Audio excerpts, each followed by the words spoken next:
이 신호를 파악하는 게 굉장히 중요합니다. 미국 국채 10년물이 지금 3.8%를 찍고 있는데 이게 3%가 내려가서 2.9, 2.8 이렇게 내려가면 이거는 주식을 사야 되는 신호 여기셔도 된다는 거죠. 경기가 어지간히 나쁘다는 얘기죠. 내년 4월에서 7월 사이 그런 현상이 발생한다면 미국 연방준비제도와 한국은행이 금리를 내리기 전 D-6개월이라는 거죠.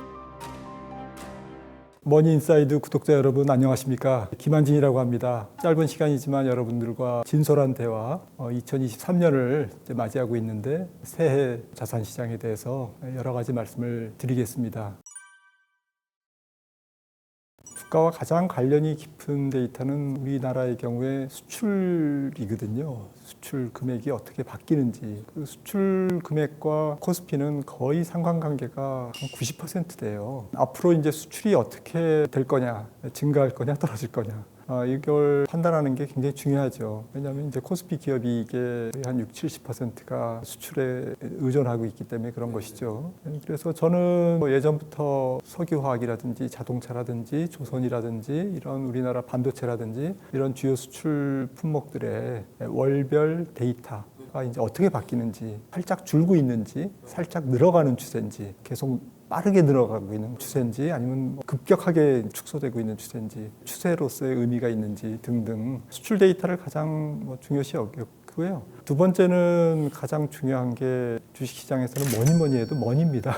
경제학 용어로는 이제 통화량, 유동성 이렇게 얘기를 하는데 결국 통화량과 유동성은 주로 통화 정책, 각국 중앙은행들이 얼만큼 돈을 풀냐, 돈을 걷어들이느냐에 달려있죠. 그래서 이제 중앙은행들이 어떤 생각을 갖고 있느냐. 중앙은행들이 결정을 한 다음에 대응하면 주식시장에서는 항상 뒷북을 칩니다.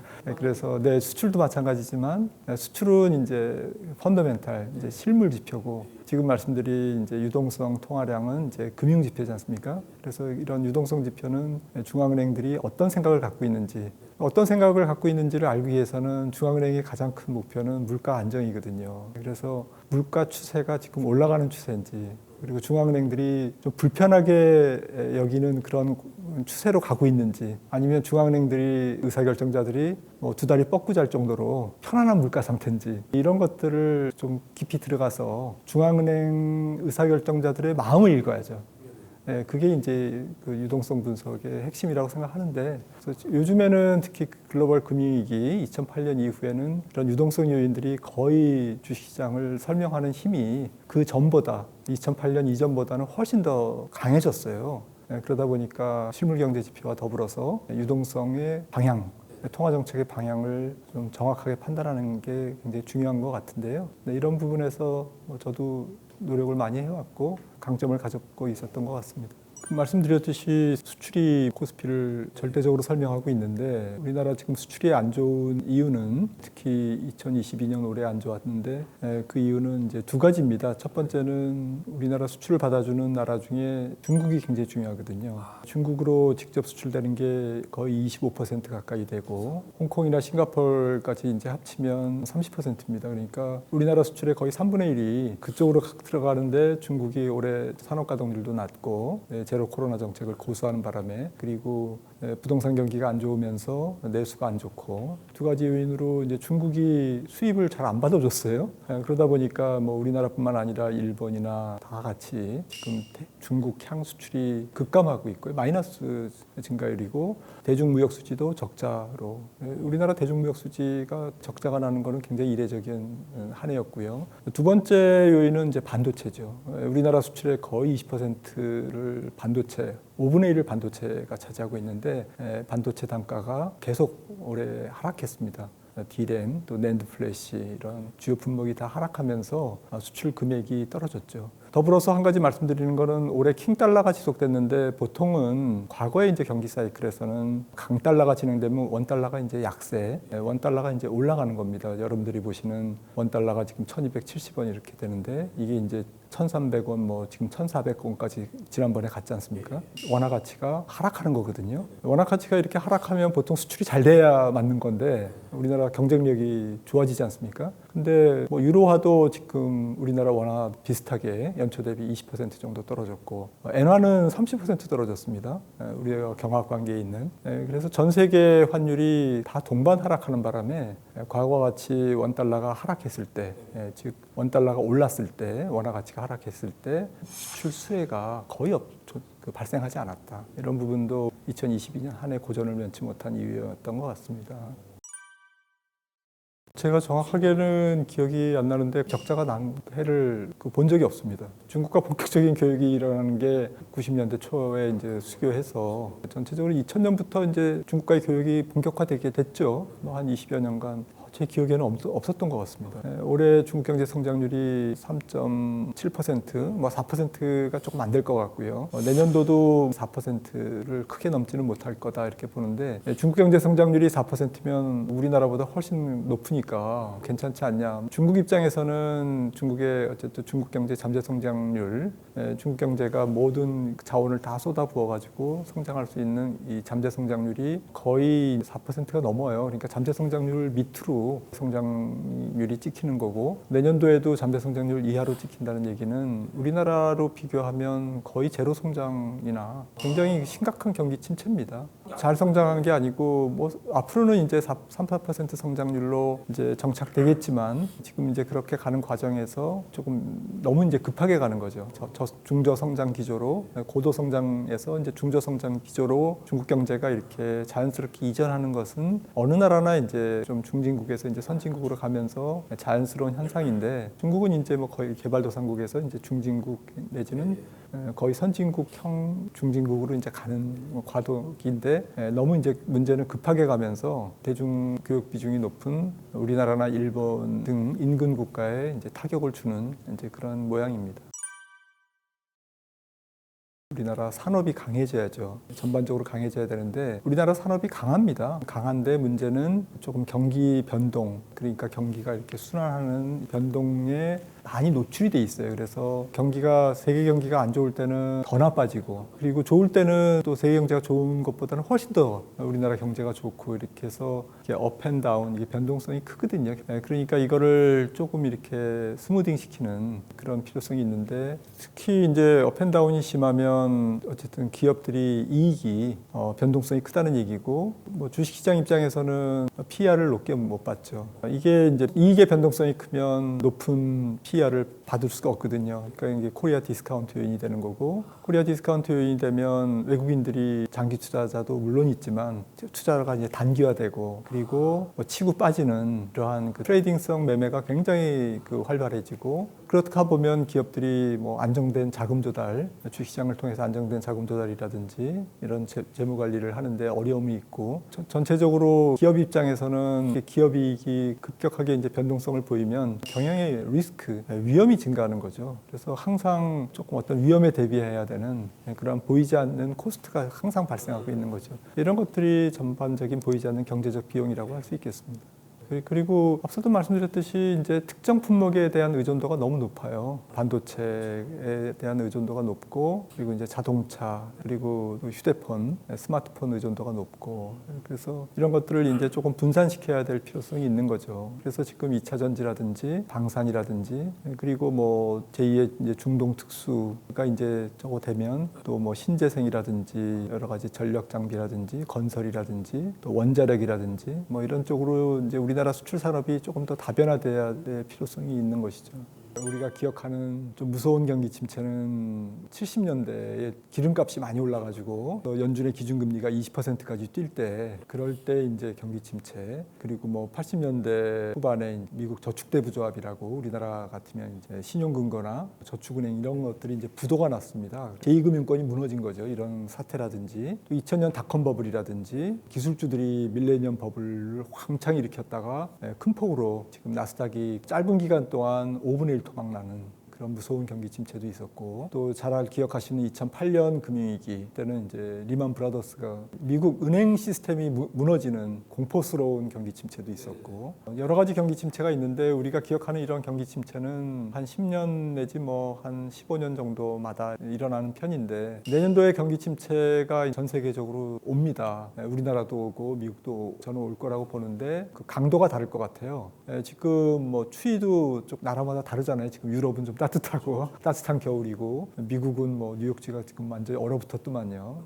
우리나라도 좀 춥고 이런데, 마찬가지로 경기도 내년도에 침체의 이제 강도가 조금, 온도가 좀 다를 것 같아요. 미국은 뭐 전 세계에서 제일 가볍게 지나갈 것 같고, 우리나라는 좀 안타깝게도 세게 봤지만 그래도 앞서 말씀드린 뭐 2000년이라든지 2008년 같은 그런 경기 침체와는 이제 다른, 내년도를 이제 가장 어두운 해로 딛고, 내년 하반기부터는 조금씩 나이키 커브 아시죠? 나이키 모양으로 완만하게 조금 오른쪽 꼬리를 만들어가는 이제 이런 회복 국면으로 들어갈 것 같고, 그래서 이렇게 경기 침체가 좀 가볍게 오는, 가볍게 따라기보다는 과거에 이제 정말 무시무시한 경기 침체보다는 상대적으로 경량급으로 올 수밖에 없는 이유는 여러 가지 이유가 있지만, 전 세계적으로 재고가 많이 안 쌓여 있지 않아요. 재고가 많이 쌓여 있으면 결국 이 재고를 떨이로 이제 처분하다 보면 기업들이 굉장히 기업 실적도 안 좋고, 또 사람들을 이제 해고하고 고용을 줄이고는 있습니다만, 미국 기업들 같은 경우에 재고가 많이 쌓여 있으면 이제 그 정도가 굉장히 심하겠죠. 근데 이 재고와 이제 출하 비율이라고 그러는데, 어쨌든 이 재고의 양이 그렇게 크지 않다. 그리고 금융시장의 어쨌든 건전성이 과거보다는 굉장히 강해졌다. 그러니까 은행들이 경기가 안 좋으면 이제 기업들이 부도가 나니까 이런 걸 부실을 처리하기 위해서 이제 충당금이라는 걸 쌓는데, 이게 지금 사상 최고로 쌓여 있습니다. 전 세계가 다, 웬만한 이제 선진국 같은 경우에 우리나라도 그렇고 미국은 말할 것도 없고, 굉장히 두터운 뚝을 쌓아놓은 거죠. 네, 충당금. 네, 충당금. 이제 위험이 왔을 때 꺼내 쓸 수 있는 준비금이죠. 그런 것들이 많이 쌓여 있는데, 이게 이제 제도가 2008년 미국이 은행 시스템이 망가지다 보니까 사람들이 이제 화들짝 놀라서 이 규정을 다 바꿨습니다. 굉장히 엄격한 건전성 규정을 만들어서 엄격하게 이렇게 끌어왔기 때문에, 또 미국 같은 경우에는 경제 주체들의 부채가 그렇게 큰 편은 아니거든요. 가계 부채라든지 기업 부채 있긴 있지만 뭐 위험을 크게 우려할 정도의 부채는 아니고, 그리고 자산 시장의 거품이 그렇게 적은 편입니다. 이번에는 2000년 같은 경우에는 자산 시장의 거품이 너무 컸기 때문에 이게 이제 무너지면서 여러 가지 이제 경제적인 어려움을 더 가중시키는 그러한 측면이 있었는데, 이번 같은 경우에는 뭐 S&P 500 PER이 많이 올랐을 때가 24배고 지금은 뭐 한 19배 뭐 정도니까, 이게 지금 역사적으로 이렇게 큰 흐름상 그렇게 거품스러운 기미가 전혀 없거든요. 그래서 나스닥 기업들도 아시겠지만 2000년 닷컴 버블 때는 이익 내는 기업이 없었어요. 근데 지금은 뭐 애플이나 테슬라 지금 뭐 주가가 올해 한 70% 떨어졌다고 하지만 주가 수익 비율이 50배예요. 그러니까 이익이 나고 있습니다. 그러니까 이렇게 너무 공포스럽게 경기 침체를 볼 필요는 없다라고 생각을 합니다. 사실 1900년 이후에 전 세계 하이퍼 인플레가 통상적인 수준보다는 굉장히 높은 물가가 폭등했던 적이 한 5번 있었습니다. 말씀하셨던 70년대 석유 파동을 포함해서 5번 있었는데, 평상시보다 굉장히 높은 하이퍼 인플레이션이 오고 난 다음에 경기는 항상 침체로 이어졌습니다. 그러니까 미국 기준으로 소비자 물가가 5%를 넘는 상태에서 경기 침체로 이어지지 않은 경우는 딱 한 번밖에 없을 정도로, 최근 100년 동안. 그러니까 물가가 크게 튀면 결국 경기 침체는 온다. 70년대 석유 파동이랑 지금의 공통점은 이제 물가 상승률이 높음으로 인해서 이 물가를 잡기 위해서 중앙은행들이 금리를 너무 많이 올리다 보니까, 가파르게 급하게 올리다 보니까 경기가 이제 그 큰 펀치를 맞고 휘청거리는, 뭐 역으로 말씀드리면 중앙은행이 경기를 휘청거리게 만들어야 물가가 잡히는, 서로 주거니 받거니 하는 거죠. 물가가 떨어지면서 물가는 잡히는데, 문제는 그 대가로 파월 의장이 얘기했듯이 이제 고통이 따르는 거죠. 경기 부진, 경기 후퇴라는 고통이 따르는 건 이제 공통점이고요. 다른 부분은 이제 70년대에는 전 세계가 에너지에 대한 의존도가 산업 구조가 굉장히 중후장대형 산업, 뭐 철강이나 그다음에 석유화학이나 이런 데 대한 산업에 대한 의존도가 높았죠. 전 세계가 이제 이게 혁신 성장 산업이었거든요. 70년대에는. 지금은 에너지보다는 굉장히 생산성이 높은 기술주, 기술 산업이 발달돼 있습니다. 그러니까 반도체를 만드는데 전력이 들긴 하지만 쇠를 녹여서 철강제를 만드는 것보다는 적게 들지 않겠습니까? 비교가 안 되겠죠. 그런 측면에서 이번 전 세계 산업 구조는 매우 탈에너지 의존적으로 지금 변해 있다. 통화 정책이 이제 긴축적으로 가면, 그래서 이제 유가가 잡히면 그 다음에 이제 경기가 굉장히 에너지 의존적인 경제 구조에서는 좀 급하게 경기가 회복될 수는 있겠지만, 반대로 에너지 의존도가 낮은 경제 구조에서는 이제 물가가 잡히고 유가가 잡혀도 이렇게 큰 수혜가 없을 것이다라는 이런 부정적인 측면도 있지만, 긍정적인 측면은 그때와 지금을 이제 1대1로 이렇게 비교를 하면서 그때도 이렇게 고생했으니까 이번에도 이렇게 고생할 거다. 이렇게 또 1대1로 이렇게 보는 것은 또 적절치 않다. 긍정적인 점도 있고 그때랑 비교해서 좀 부정적인 측면도 있고 양면성이 있겠습니다. 근데 가장 중요한 차이점은 은행 시스템. 은행이 망가지느냐 안 망가지느냐는 경기 침체기 때 굉장히 중요한 부분입니다. 은행이 망가지면 은행은 최후의 보루거든요. 은행이 무너지면 결국에는 국가의 공적 자금이 들어가야 되는 거죠. 왜냐하면 은행은 혈관이잖아요. 신체로 비교하면 돈이 돌게끔 만드는 혈관인데, 은행이 망가지면 멀쩡한 기업들도 이제 부도가 나는 거죠. 심장이죠. 어쨌든 혈액을 이렇게 순환시켜주는 그런 기능인데, 이번에는 이제 은행 시스템이 건전합니다. 은행 쪽으로까지 이제 이전이 안 되고, 그리고 2008년 금융위기 때는 부동산 쪽에서 그 거품이 일어나고 그 거품이 이제 은행을 때렸죠. 왜냐하면 은행들이 이제 많은 대출을 엉망으로 이제 신용등급과 관련 없이 개인들에게 부실 대출을 했기 때문에 이걸 이제 은행들이 감당하지 못하면서 다 무너졌는데, 이번 같은 경우에는 부동산 가격이 오르긴 했어도 미국에서 이제 그 정도의 거품은 아닌 거고요. 그 정도의 거품은 아닌 거고, 미국에서도 이제 집값이 계속 빠집니다. 빠지고 앞으로도 빠질 건데, 하지만 그 정도의 2008년 같은 거품은 아닌 거고요. 그리고 2008년 같은 경우에는 부동산과 관련돼서 은행 시스템을 망가뜨리게 한 그 매개와 촉매 역할을 했던 것이 장외 파생 상품이었습니다. 그러니까 부실 대출을 기초자산으로 해서 2차, 3차 파생 상품을 만들었거든요. 그걸 CDS, CDO 이런 용어로 지금 기억을 하고 있는데, 이런 파생 상품을 또 시장에서 또 서로 기관 투자자들이 서로 주거니 받거니 만들어서 유통하면서 이게 부실을 더 키웠어요. 네, 허수죠. 레버리지가 일어난 겁니다. 이렇게 그 부실은 요건데 요걸 기초자산으로 파생 상품을 만들다 보니까 전체 부실이 이렇게 눈덩이처럼 몇 배로 불어나는데, 이게 빵 터지니까 이게 정말 놀랄 노자로 이제 다가왔던 거죠. 금융 당국조차도 이 규모를 잘 파악을 못했습니다. 근데 이거를 시청자분들이 항상 기억하셔야 되는 게, 이걸 이제 그림자 금융이라고 합니다. 금융당국이 통제할 수 없는 통제권 밖에 있는 그림자 금융, 지하경제 같은 그런 게 있는데, 이번에도 그림자 금융이 터졌습니다. 이미 터졌습니다. 그게 암호화폐 시장입니다. 암호화폐 시장이 이 제도권 밖에 있는, 또 금융당국이 통제하기 어려운 부분의 그림자 금융의 일종이었거든요. 문제는 2008년 같은 경우에는 이 그림자 금융이 터지면서 은행 시스템을 이제 망가뜨렸잖아요. 근데 이번에는 암호화폐 시장만 폭삭 망가진 거예요. 가격도 떨어지고 이제 거래소도 파산하고, 이게 이제 은행 시스템으로 연결이 안 됐고, 이게 메인 스트리트, 제조업이라든지 실물 경제로는 완벽하게 차단되어 있는 건 아니지만 거의 차단되어 있는 그런 상태이기 때문에, 이게 2008년 금융위기와 지금의 경기 침체가 조금 다른 가장 결정적인 이유가 되겠습니다.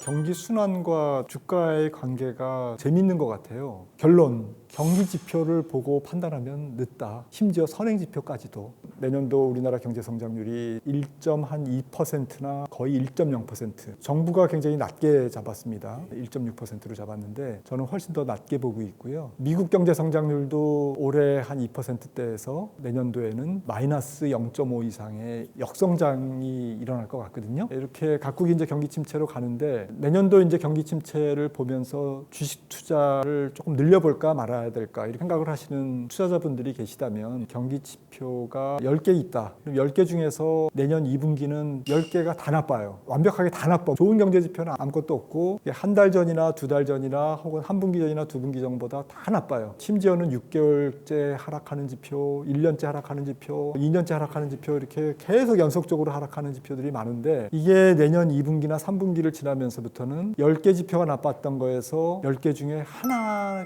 두 개는 이제 조금 좋아져요. 좋아지는 게 이제 아주 좋아지는 게 아니고 덜 나빠지는. 예를 들어서 뭐 성장률이 혹은 산업 생산이 마이너스 몇 %가 나왔다 그러면 마이너스는 마이너스인데 지난달 혹은 지난 분기의 마이너스 폭보다는 조금 줄어드는 마이너스. 이러면 이제 나쁘긴 나쁜데 조금 덜 나쁘다. 이 신호를 파악하는 게 굉장히 중요합니다. 네, 그런데 한두 개 지표가 좋아지는 게 아니고 10개 중에서 적어도 한 서너 개의 지표가 덜 나빠지는 게 확인되면서 그리고 좀 그 기간이 한 두세 달, 한 분기 정도. 근데 이런 부분들을 사실 투자자분들이 꼼꼼하게 살펴볼 수가 없는 거잖아요. 전문가도 아닌데 그리고 어떤 지표를 봐야 되는지도 잘 모르시고 그래서 방법을 알려드리겠습니다.